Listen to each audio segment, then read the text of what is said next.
ضمنی انتخابات کا بگل بچ چکا، قومی اسمبلی کے 6 اور پنجاب کے 7 حلقوں میں پولنگ پرامن انداز میں جاری۔ سیکیورٹی کے انتہائی سخت انتظامات۔ دوپہر تک بیشتر پولنگ سٹیشنز پر ووٹرز کی تعداد کم رہی۔ این اے 129 لاہور کے پولنگ سٹیشنز نمبر 74 پر پولنگ عملہ تاخیر سے پہنچا۔ امیدواروں کے ایجنٹس اور ووٹرز کافی دیر پولنگ سٹیشن کے باہر کھڑے رہے، شکوہ کرتے نظر آئے۔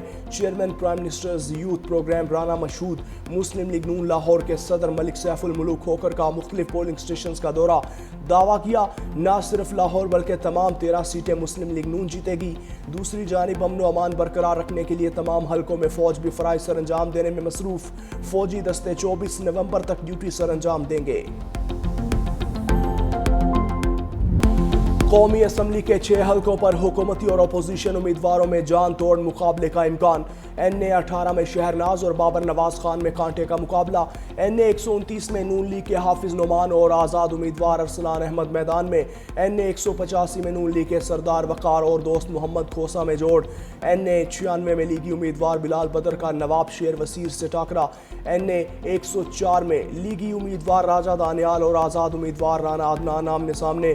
این اے 143 میں نون لیگ کے طفیل جٹ اور زرار اکبر چودھری مد مقابل۔ حکومتی امیدواروں کو اپنی جیت کا یقین، مخالفین کا بھی عوامی تائید کا دعویٰ۔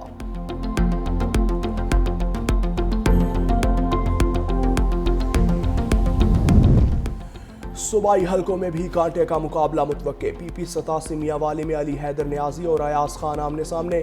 پی پی 73 سرگودا میں سلطان علی رانجھا اور محسن رضا مد مقابل۔ پی پی 98 فیصل آباد آزاد علی تبسم اور اجمل چیمہ آمنے سامنے۔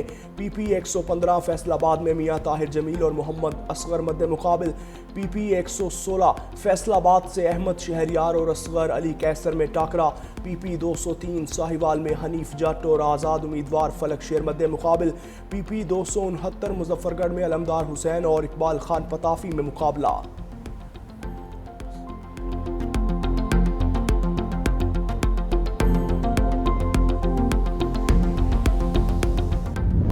تیجس حادثے پر گودی میڈیا نے نیا بہانہ تراش لیا۔ بھارتی لڑاکا طیارہ گرنے کی ذمہ داری امریکہ پر ڈال دی۔ جنرل ریٹائرڈ بخشی اور ارنب گوسوامی نے امریکی انجن کو مورد الزام ٹھہرایا۔ بھارتی اینکر نے کہا کہ امریکہ نے انجن کی فراہمی میں تاخیر کی جس سے خلل پیدا کیا۔ تیجس امریکی جنرل الیکٹرک کے بنائے ہوئے انجن سے چلتا ہے۔ امریکی حکومت نے جدید انجنز کی ڈیلیوری سست کرنے کی کوشش کی۔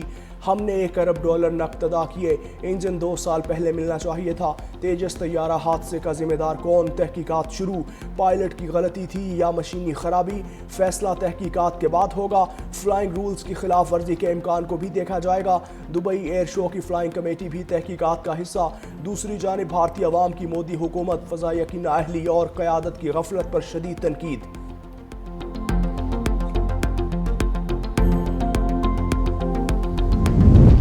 27ویں آئینی ترمیم مکمل طور پر مسترد کرتے ہیں، حافظ نعیم الرحمان کا اعلان۔ جماعت اسلامی کا مینار پاکستان پر بدل دو نظام اجتماع۔ حافظ نعیم نے کہا عوام کو دہائیوں سے انصاف نہیں مل رہا، لاکھوں کیسز عدالتوں میں زیر التوا ہیں۔ خواتین کو تعلیم سے محروم کرنا اسلام نہیں، وراثت میں حصہ ملنا چاہیے۔ نظام تعلیم یکساں ہونا چاہیے، ہر بچے کو پڑھانا اور سب کو برابری کے حقوق دینا ہوں گے۔ سسٹم کو بدلے بغیر نظام نہیں بدل سکتا۔ معروف تاجر ایس ایم تنویر نے کہا کہ میں سوال کرتا ہوں پاکستان میں بجلی مہنگی کیوں ہے؟ $13 کروڑ کا قرضہ کیوں لے رکھا ہے؟ ملک میں زیادہ صوبے بنائے جائیں۔ تاجر برادری کی سفارشات پر عمل پیرا ہو کر ملک ایشین ٹائیگر بن سکتا ہے۔ جماعت اسلامی کے 3 روزہ اجتماع عام کا آج آخری روز۔ کبھی فیلڈ مارشل عاصم منیر کی ذات پر تنقید نہیں کی۔ وزیر اعلیٰ سہیل آفریدی کی سینئر صحافیوں سے غیر رسمی گفتگو۔ کہا امن کی خاطر وفاق کا ساتھ دوں گا، دہشت گردی کے خاتمے کے سوا کوئی آپشن نہیں۔ دہشت گردی کا خاتمہ چاہتے ہیں لیکن کولیٹرل ڈیمیج نہیں چاہتے۔ ہم بعض پالیسیز پر اعتراض کرتے ہیں۔ عوام کا اعتماد بحال ہوگا تو دہشت گردی کے خلاف جنگ جیتیں گے۔ فوج قانون نافذ کرنے والے اداروں اور سویلین شہداء میں کبھی تفریق نہیں کی۔ وقت آیا تو ہم صرف پاکستان کے ساتھ کھڑے ہوں گے۔ مزید کہا بانی کی رہائی کے لیے کسی سے رابطہ نہیں، وفاق کی طرف ہمارے 3000 ارب کے واجبات ہیں۔ قیدی ملنا نہیں چاہتا تو جیل حکام زبردستی نہیں ملوا سکتا۔ وزیر اطلاعات پنجاب عظمہ بخاری کا سہیل آفریدی کے خط پر جواب، کہا وزیر اعلیٰ پنجاب کبھی بھی کسی سرکاری آفیسر کے کام میں مداخلت نہیں کرتی، جیل رولز کے مطابق سیاسی میٹنگ کی اجازت نہیں ہوتی، جیل سپرنٹینڈنٹ اس حوالے سے فائنل اتھارٹی ہے، ملاقاتیوں کے نام قیدی کی طرف سے دیے جاتے ہیں، اب تک بانی پی ٹی آئی سے ان کے وکلاء کی 420 اور فیملی کے لوگوں کی 189 ملاقاتیں ہو چکیں۔ سہیل آفریدی، ہمیں قانون پڑھانے سے پہلے خود قانون پڑھیں۔ نائب وزیر اعظم اسحاق ڈار نے دفتر خارجہ میں مینا بازار کا افتتاح کر دیا، مختلف ممالک کے سفیروں کے ہمراہ سٹالز کا دورہ۔ اسحاق ڈار کا کہنا تھا مینا بازار کا افتتاح قابل ستائش ہے جو مختلف ثقافتوں کو یکجا کرنے کا موقع فراہم کرتا ہے۔ دوست ممالک کے سٹالز پاکستان سے ان کے تعلقات کی عکاس ہیں۔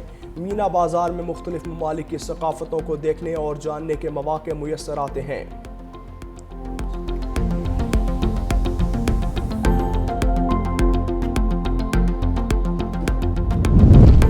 بے روزگاری بڑھنے کی رفتار تیز سے تیز تر۔ لیبر فورس سروے 2024-25 کے مطابق بے روزگاری کی شرح 7% ہونے جا رہی ہے۔ 2021-22 میں شرح کم ہو کر 6.3% ہو گئی تھی۔ حکومت بے روزگاری کی شرح آئندہ ہفتے باضابطہ طور پر جاری کرے گی۔ دیہی خواتین، گھریلو ملازمین، کسان بھی بے روزگار کیٹیگری میں شامل۔ بے روزگاری سب سے زیادہ 15 سے 24 سال تک کے نوجوانوں میں تھی۔ پاکستان کو ڈیجیٹل دنیا سے مزید جوڑنے کی جانب پیش رفت، عالمی سطح کی سب میرین کیبل کراچی پہنچ گئی۔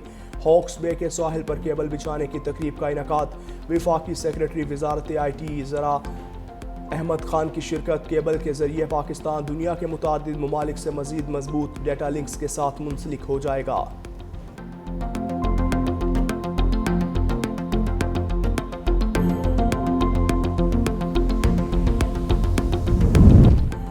اسکول لوگو والی نوٹ بکس، ورک بکس اور یونیفارم کی مشروط فروخت۔ کمپٹیشن کمیشن کا 17 بڑے نجی اسکول سسٹمز کو شوکوز نوٹس۔ نجی اسکولز پر اجارہ داری کے غلط استعمال کا الزام، کہا مہنگی لوگو والی نوٹ بکس اور یونیفارمز خریدنے پر مجبور کیا جاتا ہے، مشروط فروخت کمپٹیشن ایکٹ کی خلاف ورزی ہے۔ کئی نجی اسکولز نے مخصوص وینڈرز سے خفیہ معاہدے کر رکھے ہیں۔ انکوائری میں لوگو والی کاپیاں مارکیٹ سے 280% تک مہنگی پائی گئیں۔ شکایات پر کمیشن کا سو موٹو ایکشن۔ ایڈمیشن کے بعد طلبہ محصور کنزیومر بن جاتے ہیں، والدین سستی اور متبادل اشیاء بازار سے نہیں خرید سکتے۔ نجی اسکولز کو 14 دن میں تحریری جواب جمع کروانے کی ہدایت۔ کمپٹیشن کمیشن 7.5 کروڑ روپے تک جرمانہ عائد کر سکتا ہے۔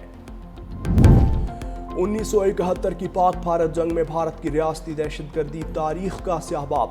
دہشت گرد مکتی باہنی اور بھارتی فوج نے پاکستان کی بہادری کمیونٹی کے نہتے لوگوں پر وحشیانہ حملے کیے۔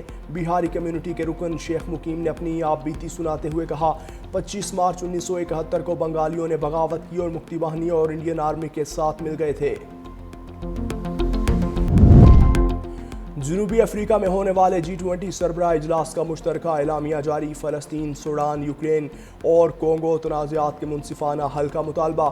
امریکی بائیکاٹ کے باوجود G20 سمٹ کا اعلامیہ اتفاق رائے سے منظور کیا گیا۔ وائٹ ہاؤس نے الزام لگایا جنوبی افریقہ نے G20 کی صدارت کو سیاسی مقصد کے لیے استعمال کیا۔ اعلامیہ کی منظوری سے پہلے ارجنٹینا مذاکرات سے الگ ہو گیا۔ اعلامیہ میں کہا گیا کہ عالمی تنازعات اقوام متحدہ کے منشور کے مطابق حل ہونا چاہیے۔ عالمی تنازعات کے منصفانہ، جامع اور دیر پا امن کے لیے مل کر کام کرنے کے عزم کا اظہار۔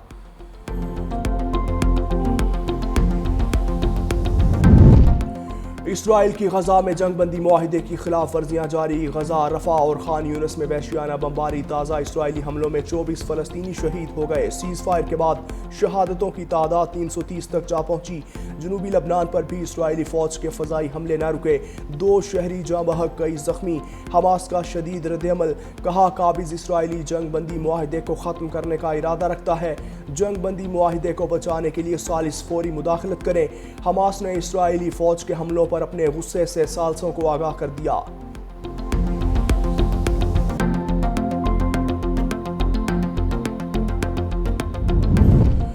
برطانیہ میں ریکارڈ توڑ کڑاکے کی سردی، اسکول بند اور معمولات زندگی معطل۔ اسکاٹ لینڈ میں درجہ حرارت -12.6، ویلز میں -7.2، انگلینڈ میں -6.7 اور شمالی آئرلینڈ میں -6 سینٹی گریڈ ریکارڈ۔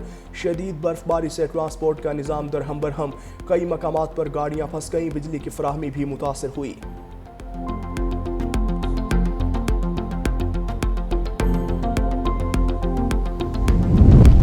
آزاد خارجہ پالیسی کے دعوے دار بھارت نے امریکہ کے آگے گھٹنے ٹیک دیے۔ روس سے تیل خریدنے کی پالیسی پر مودی سرکار پیچھے ہٹ گئی۔ مودی کے قریبی ارب پتی مکیش امبانی کی کمپنی نے بھی روس سے تیل خریدنا بند کر دیا۔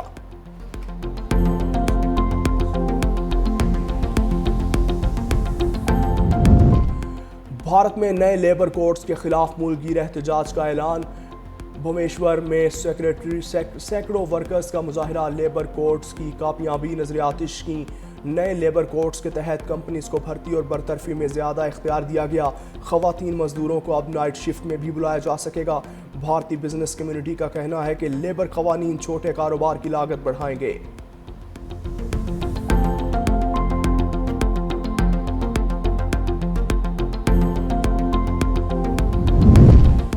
مسلمان نیو یارک لندن کا میئر بن سکتا ہے لیکن بھارت میں یونیورسٹی کا وی سی نہیں بن سکتا۔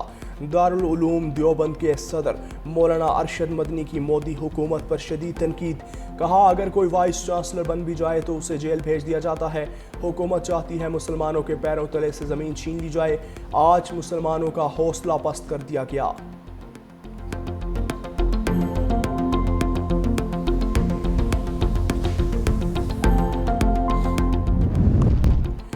کراچی میں عالمی ثقافتی میلہ عالمی سفارتکاری کا مرکز بن گیا۔ پرتگال کے سفیر مینوئل فریڈریکو کا آرٹس کونسل کا دورہ۔ صدر آرٹس کونسل محمد احمد شاہ نے ان کا پرتپاک استقبال کیا۔ فیسٹیول میں تھیٹر پلے، دا ٹرانسپوزڈ ہیڈز پیش کہانی کے منفرد انداز اور فنکاروں کی جاندار اداکاری پر شائقین داد دینے پر مجبور۔